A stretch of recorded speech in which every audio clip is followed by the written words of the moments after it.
మొట్టమొదటిగా సభలో నా గురించి అనుచిత వ్యాఖ్యలు చేసింది ఆ సీనియర్ నాయకుడు కాబట్టి నేను ఏమనకుండానే ముందే చెప్పిన ఆయన పెద్ద మనిషి ఇటువంటి మాటలు నన్ను అనొచ్చా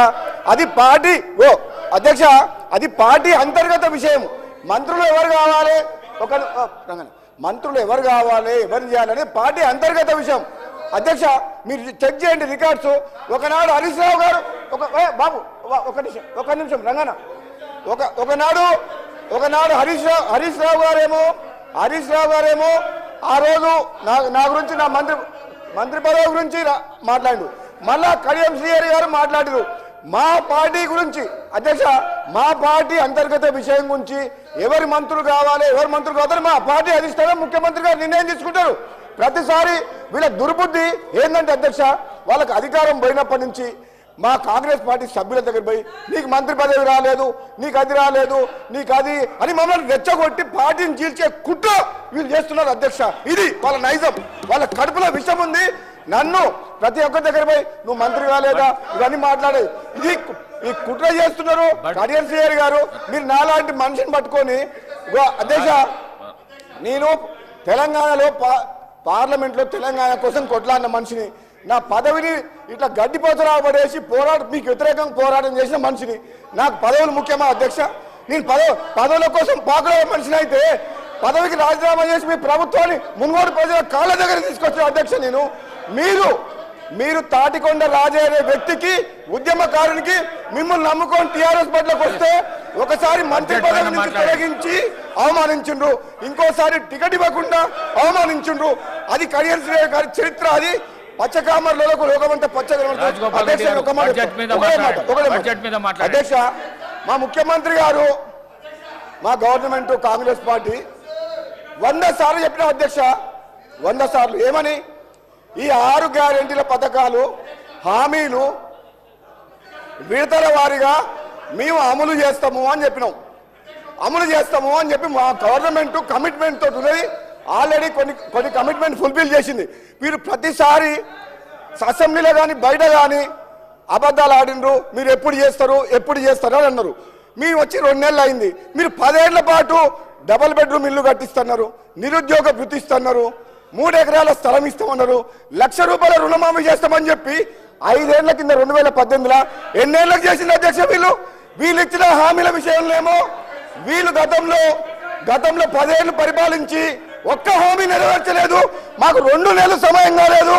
మా ముఖ్యమంత్రి గారు కాంగ్రెస్ పార్టీ ఆహర్నిశలు కష్టపడి మీరు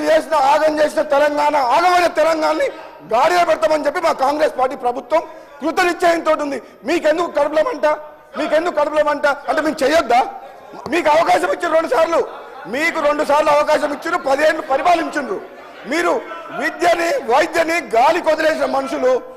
నిరుద్యోగులని గాలి కొదిలే మోసం చేసిన మనుషులు నిరుపేదలకు ఇల్లు కట్టిస్తామని చెప్పి మోసం చేసిన మనుషులు రైతులని నిలువ ముంచిన మనుషులు ప్రాజెక్టుల మీద పేరు మీద రీడిజైన్ పేరు మీద కమిషన్ల కోసం ప్రాజెక్టులు కట్టి దోసుకున్న చరిత్ర వీది మా ప్రభుత్వం తెలంగాణ ఇచ్చిన పార్టీ ఇది కాంగ్రెస్ పార్టీ ఆనాడు హైదరాబాద్ తో కూడిన తెలంగాణ ఎందుకు ఇచ్చింది అధ్యక్ష వీళ్ళు అప్లై చేసిపోయిండ్రు నిజంగా చెప్పాలంటే ఇది మిగులు బడ్జెట్ తోటి ఉన్న రాష్ట్రం మనమే ఒక 10 రాష్ట్రాలకు అప్పిచ్చే పరిస్థితిలో ఉండే అటువంటి రాష్ట్రాన్ని అప్పుల పాలు చేసిన పోయిన గణిత చరిత్ర వీళ్ళది మనకు అప్పులు ఎందుకు చేయాలి చరిత్ర మనకు హైదరాబాద్ నగరం ఉంది బోలెడంత ఆదాయం వస్తుంది ఈ ఆదాయంతో తెలంగాణను అభివృద్ధి చేసుకోవచ్చు వీళ్ళు స్వార్థం కోసం అప్పులు చేసి తెలంగాణ రాష్ట్రాన్ని అప్పులు చేసింది మళ్ళా మాకు ఈ రోజు ఏమంటున్నారు మీరు ఎట్లా చేస్తారో అంటారు మేము ఇచ్చిన హామీలు ఎట్లా చేస్తారో అంటారు మేము చేస్తాం మేము నిరూపిస్తాం ప్రజలకు ఇచ్చిన మాట నెరవేరుస్తాం వీళ్ళు తట్టుకోలేరు అధ్యక్ష మమ్మల్ని తట్టుకునే శక్తి వీళ్ళకి లేదు దమ్ముంటే కేసీఆర్ని హౌస్లోకి రమ్మని చెప్పి దమ్ముంటే మేము నిరూపిస్తాం మా ముఖ్యమంత్రి గారు చెప్పిండు ఇప్పుడు మీ నాయకుడిని రమ్మని చెప్పండి అని చెప్పి ముఖ్యమంత్రి గారు నిన్న చెప్పిండు ఈ రోజు కూడా చెప్పిండు ఆ దమ్ము లేదు పారిపోతున్నారు బయట పోయి మాట్లాడతారు హౌస్లో మాత్రం చర్చ లేరు ఈ రోజు మా ముఖ్యమంత్రి గారి నాయకత్వంలో ఈ రోజు మేము అందరం కూడా కమిట్మెంట్ తోటి పనిచేస్తున్నాం ఒక శ్వేతపత్రం ఆర్థిక పరిస్థితి మీద శ్వేతపత్రం ఇచ్చినాం కృష్ణా వాటర్ దోపిడీ మీద చర్చ చేసి ప్రజెంటేషన్ ఇచ్చినాం గోదావరిలో మోసం జరుగుతుంది. మేడిగడ్డకు ముఖ్యమంత్రి గారి నాయకత్వంలో అందరం పోయి చూసి వచ్చినాం. అది జీర్ణించుకోలేక ఇవన్నీ వాళ్ళు చేసే తప్పుల్ని ప్రజలకు తేట తెల్లంగా కళ్ళ కట్టేటట్టు చూపిస్తున్నాం కాబట్టి అది తట్టుకోలేక ఈ విధంగా మాకు వ్యక్తిగతంగా విమర్శలు చేస్తున్నారు అధ్యక్ష. నేను ఈరోజు చెప్తున్నా, మళ్ళీ వీళ్ళ ఆటలు సాగవు. ఏనాడైతే బీఆర్ఎస్ మార్చిండ్రో అప్పుడే వాళ్ళ పని అయిపోయింది. వాళ్ళు బతుకు తెరువు కోసం, అధికారం కోసం, స్వార్థం కోసం పనిచేసే వ్యక్తులు. ఆనాడు తెలంగాణ సెంటిమెంట్ రెచ్చగొట్టి రేవంత్ రెడ్డి గారు అన్నారు, నిన్న అమాయకులను చంపి పిల్లల్ని చంపిన పాపం మీకు ఉసురు తగులుతుందని చెప్పి